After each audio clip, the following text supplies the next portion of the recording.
یا اللہ یا اللہ یا اللہ یا اللہ۔ تو رسول اللہ صلی اللہ علیہ وسلم نے جو شرعی حجاب اور شرعی پردے کے متعلق احکامات جاری کیے، ان احادیث کی روشنی میں علماء نے 8 شرطیں پیش کی ہیں۔ وہ برقع، وہ چادر، وہ جلباب، وہ عبایا شرعی حجاب کہلائے گا، جس میں 8 شرطیں پائی جائیں۔ سب سے پہلی شرط ستر جمیع بدن المرأة، ایسی جلباب، ایسا عبایا جس سے عورت کا سارا جسم ڈھک جائے۔ ام سلمہ رضی اللہ تعالی عنہ سے روایت ہے، سنن نسائی اور جامع الترمذی میں، اللہ کے رسول صلی اللہ علیہ وسلم نے مردوں کو حکم دیا، ما اسفل من الكعبین من الازار ففی النار۔ مرد مسجد میں ہو، مرد گھر میں ہو، بازار میں ہو، کہیں بھی ہے، جس کی چادر، جس کی شلوار یا جو بھی انسان پہنتا ہے، اگر ٹخنوں سے نیچے ہوئی اور توبہ نہ کی، اسی حالت میں موت آ گئی، اس کا یہ حصہ جہنم میں جائے گا۔ اور یہ صحیح بخاری کی روایت میں کوٹ کر رہا ہوں۔ ام سلمہ رضی اللہ تعالی عنہ نے سوال کر دیا، یا رسول اللہ صلی اللہ علیہ وسلم، کیف یصنع النساء بذیولہن، عورتیں کیا کریں؟ آپ نے فرمایا، یرخین شبرن، عورتوں کو چاہیے اپنے پاؤں پہ ایک بلشت کپڑا ڈال لیں۔ فقالت اذن تنکشف اقدامہن، اس کا مطلب تو یہ نکلا اگر ایک بلشت بھی کپڑا پاؤں پہ ڈال لیں گے تو جب وہ چلیں گی تو پاؤں تو پھر بھی نظر آئیں گے۔ قال یرخینہ ذراعا لا یزیدن علی، چلو ان کو یہ پیغام پہنچاؤ، ایک ہاتھ کپڑا وہ اپنے پاؤں پہ ڈال سکتی ہیں، اس سے زیادہ نہ ڈالیں۔ رسول اللہ صلی اللہ علیہ وسلم نے کیا فرمایا؟ جلباب، عبایا، عورت کا لباس کیا ہے؟ سر سے لے کے پاؤں تک اس کا نظر نہیں آنا چاہیے۔ دوسری شرط، اللہ یکون الحجاب فی نفسہ زینہ، اللہ یکون الحجاب فی نفسہ زینہ۔ دوسری شرط، حجاب اس لیے ہے کہ زینت عورت کی چھپ جائے، اور اگر چادر یا عبایا یا برقع ہی اتنا مزرقش ہے، منقش ہے، وہ خود زینت ہے، ہدف ختم ہو گیا۔ یہ حجاب تو اس لیے ہے کہ عورت کی زینت چھپے، اور اگر برقع ہی باعث زینت بن جائے، اس پہ ہی کڑھائی اتنی کروائی گئی ہے، اس پہ ہی اس طرح کی ڈیزائننگ کروا لی گئی ہے جو خود جاذب نظر ہے، تو حجاب کا تو اصل مقصد فوت ہو گیا۔ قرآن مجید میں اللہ فرماتے ہیں، وَلَا يُبْدِينَ زِينَتَهُنَّ، عورتوں کو چاہیے کہ وہ زینت کو ظاہر نہ کریں۔ جب ایک نہیں دسیوں ڈیزائن برقعے پہ ہوں گے، کون سا پردہ ہے؟ وہ تو خود باعث زینت بن گیا۔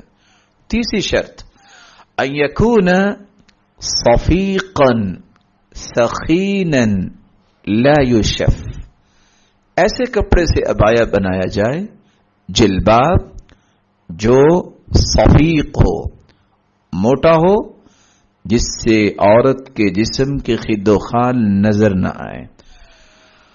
اسامہ رضی اللہ تعالی عنہ، ام سلمہ رضی اللہ تعالی عنہ فرماتی ہیں، رسول اللہ صلی اللہ علیہ وسلم نے فرمایا، رب کاسیۃ فی الدنیا عاریۃ فی الآخرہ، کتنی عورتیں دنیا میں لباس تو پہنتی ہیں لیکن پھر بھی ان کے جسم کے اعضاء نظر آتے ہیں۔ قیامت کا دن ہوگا، ان کو عذاب کیا دیا جائے گا، ساری دنیا کو جو جنت میں جائیں گی خلعت فاخرہ پہنائی جائیں گی، یہ عورت اللہ کے عذاب میں کیسے ہوگی؟ اس کو بے لباس کر دیا جائے گا، عاریۃ فی الآخرہ. اور یہ صحیح بخاری کی 115 نمبر روایت ہے. اس لیے ایسا عبایا، ایسی چادر جس سے جسم کی خد و خال نظر آئے، وہ شرعی حجاب نہیں ہے. چوتھی شرط ان یکون فضفاضا واسعا غیر ضیق. عورت کا لباس، عورت کا عبایا اور جلباب ٹائٹ نہیں ہونی چاہیے، اتنی کھلی ہو کہ کسی کو عورت کی خد و خال نظر نہ آئے. رسول اللہ صلی اللہ علیہ وسلم کے صحابی اسامہ بن زید رضی اللہ تعالی عنہ فرماتے ہیں کسانی رسول اللہ صلی اللہ علیہ وسلم قبطیہ کثیفہ. مجھے اللہ کے رسول صلی اللہ علیہ وسلم نے ایک قبطی چادر تحفے کے طور پہ دی، اور وہ کچھ باریک تھی. مما اہداها له فکسوتها امرأتی. میں نے وہ چادر لی اور میں نے اپنی بیوی کو گفٹ کر دی.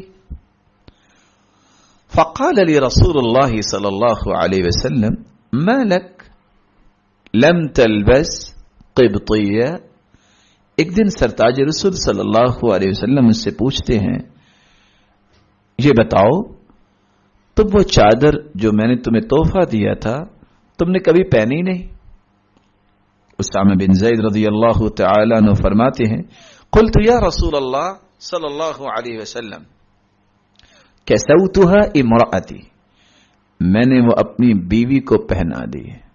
فقال رسول اللہ صلی اللہ علیہ وسلم مرها فلتجعل تحتها غلالة. فوراً جاؤ اس کو حکم دو وہ اکیلی چادر وہ لباس نہ پہنے جب تک اس کے نیچے غلالہ نہ پہنے. آج اس کو شمیز کا نام دیا جاتا ہے. کیوں؟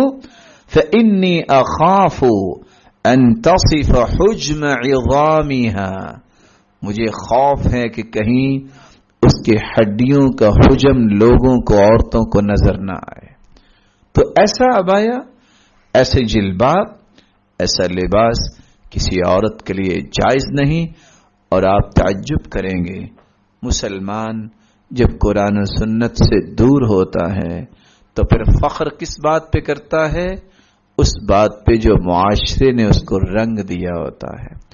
ٹائٹ لباس کسی مومن عورت کی شان نہیں، باریک لباس کسی مومن عورت کی شان نہیں. یہ تو ان لوگوں کا کام ہے جن کے اندر ایمان نہیں ہوتا.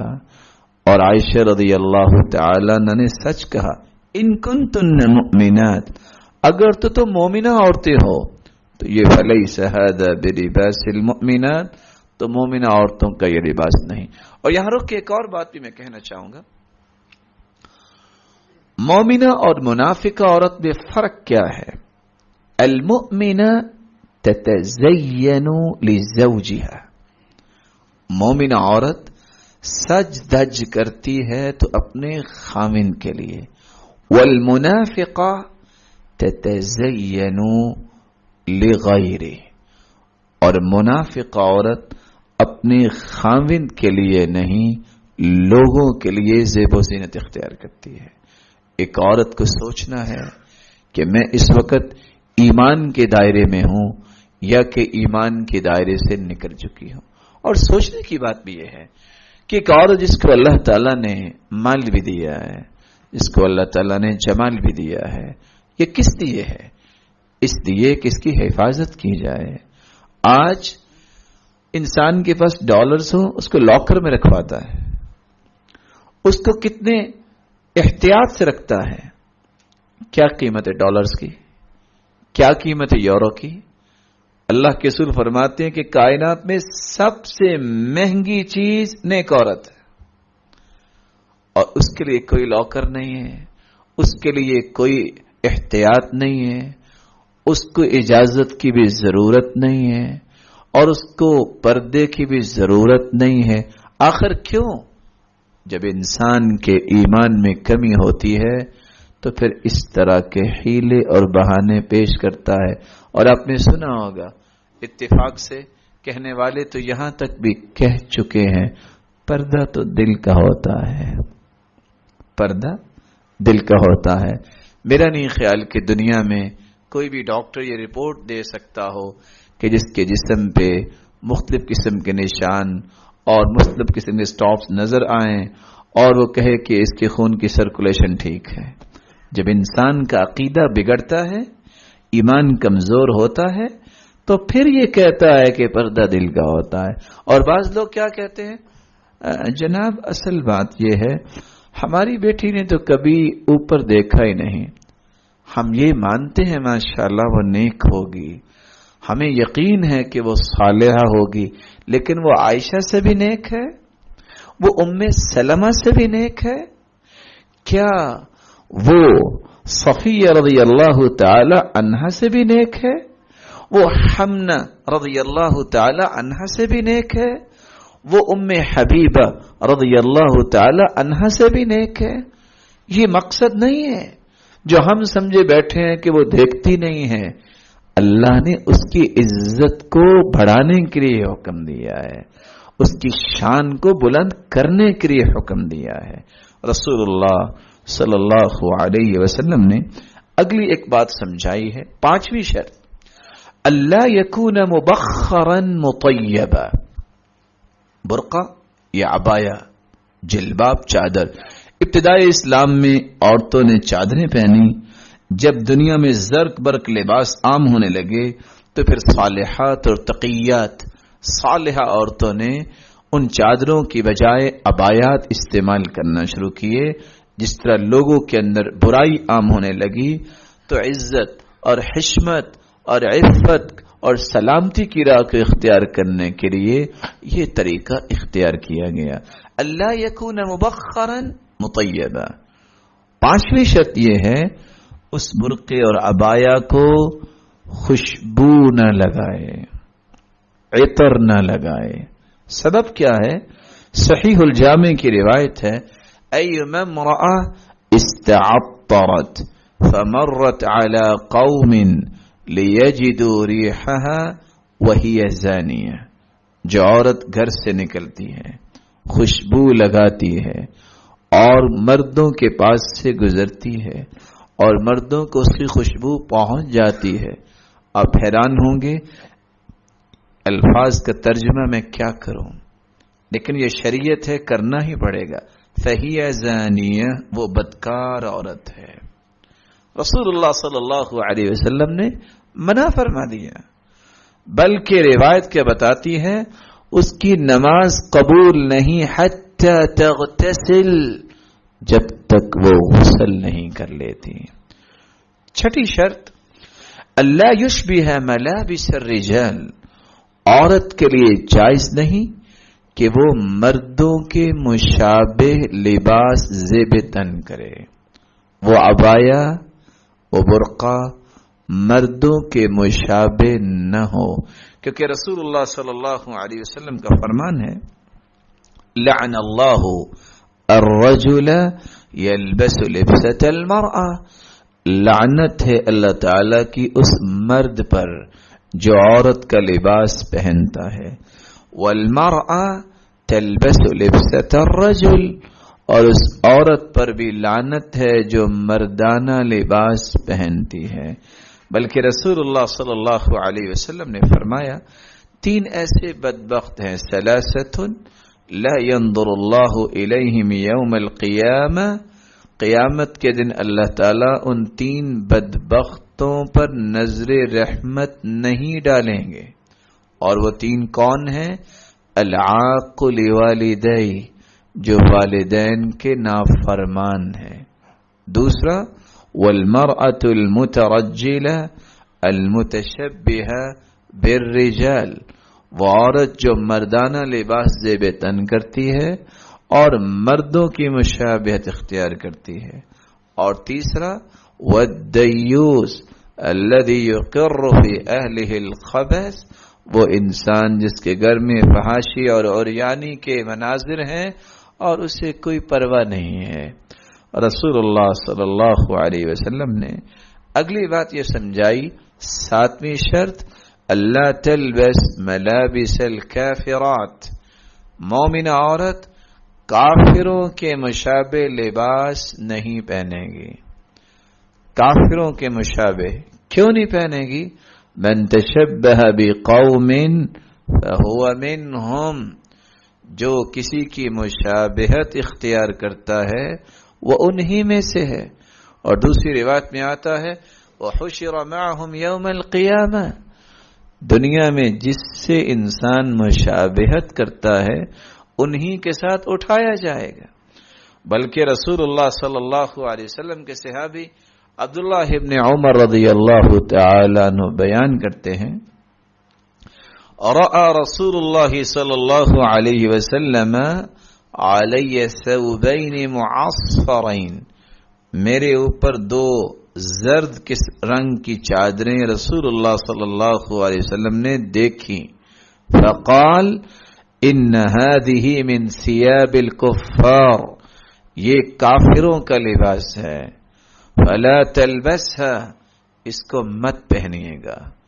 کہا اللہ کے رسول میں اس کو دھو کے رنگ اتار دوں؟ قال لا، نہیں، بل احرقهما، ان کو جلا دو۔ تو کافروں سے مشابہ لباس نہ مرد پہن سکتا ہے نہ عورتیں پہن سکتی ہیں۔ اور یہاں رک کے ایک اور بات سمجھ لیجئے، کچھ لوگوں کا یہ کہنا ہے آج کل یہ بنطلون جس کو عربی زبان میں کہتے ہیں، یہ پینٹ کیا یہ پہننی چاہیے کہ نہیں پہننی چاہیے؟ اس کے بارے میں بھی انسان کے ذہن میں ایک بات ہونی چاہیے۔ اگر تو ایک انسان اس لیے پینٹ پہنتا ہے کہ مسٹر ڈگلس ہرڈ نے پہنی ہے اور اوباما نے پہنی ہے تو یہ شرعاً جائز نہیں، کیونکہ کافر سے متاثر ہو کے پہنی ہے۔ مومن متاثر نہیں ہوتا، مؤثر ہوتا ہے۔ اگر تو مشابہت کے لیے پہنی، متاثر ہو کے پہنی، تو پھر یہ پہننا شرعاً جائز نہیں۔ دوسری بات، اگر وہ اتنی ٹائٹ ہے کہ انسانی جسم کے خد و خال نظر آتے ہیں تو ٹائٹ لباس یہ مومنوں کا لباس نہیں۔ اگر یہ 2 پہلو ہیں تو پھر تو اس کو یہ لباس نہیں پہننا چاہیے۔ اور اگر کام کاج کے لیے وہ پہننا چاہتا ہے کہ میں اپنے کام میں آسانی ہو، تو سب سے پہلے ترکیہ کے مسلمانوں نے یہ لباس پہننا۔ آپ یہ آفس میں جاتے وقت یا ویسے بھی آپ پہننا چاہتے ہیں تو آپ پہ کوئی قدغن نہیں۔